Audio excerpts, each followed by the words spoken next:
Ее зовут Кифая, она простая и скромная, жила раньше в Палестине, потом уехала в Египет, чтобы доучиться и заканчивать учебу. Она окончила учебу, а потом обратно в Палестину поехала, там работала и в качестве помощника и для детей, и инвалидам тоже. И еще советником в госслужащем тоже работала. Желаю всем добро.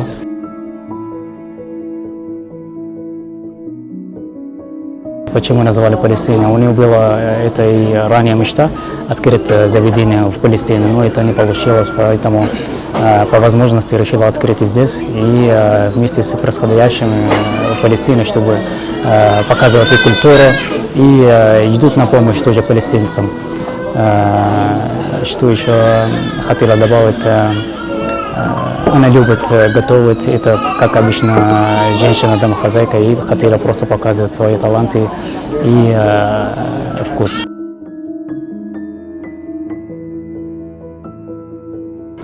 Она открыла это заведение с надеждой, что показывает арабская культура и особенно палестинская всем кыргызстанцам и всему миру.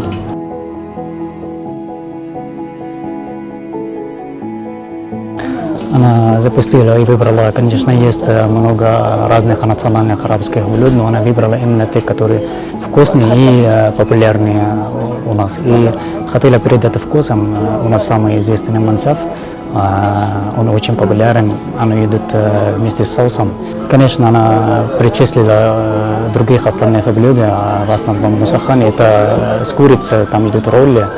И листья винограда, это идут как вегетарианские, и идут, конечно, тоже с мясом.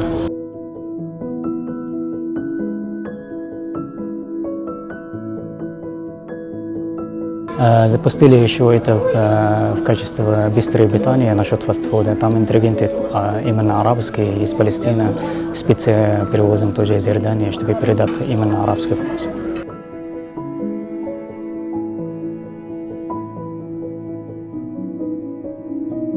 Она решила еще и передать любителям, и, конечно, те, которые нам самим нравятся, манты, босс лагман, гюро лагман, чорпо и другие будут еще в новом меню запустим, иншаллах.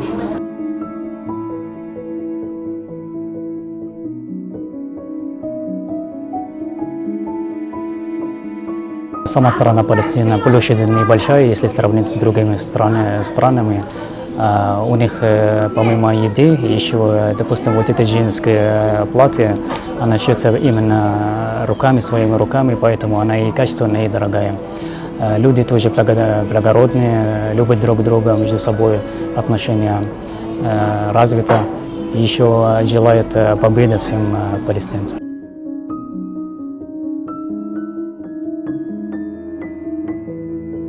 Для мнения о последних событиях, она, конечно, это печально со всех сторон, много погибают, не могут находить основные еды для выживания даже, ни воды, ни еды. Думают, что это очень жестоко, очень длинная война с 1948 года. Люди уже устали, и она, конечно, пожелает им только победы, и чтобы было все спокойно и безопасно. И ей очень нравится и по душе жить рядом со своими братьями. Конечно, она и желает здесь оставаться надолго. Хочет стать гражданином. Желает стать гражданином.